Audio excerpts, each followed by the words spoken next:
காட்டு பக்கம் வீடு இருக்கு அங்கே போறேங்க. காட்டு பக்கம் வீடு இருக்கு அங்கே போறேங்க.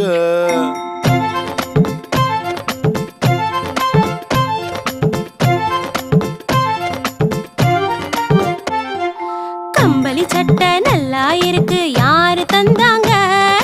யாரு தந்தாங்க? கடவுள் தந்த சொத்து தானே, வேற யாருங்க? கடவுள் தந்த சொத்து தான்.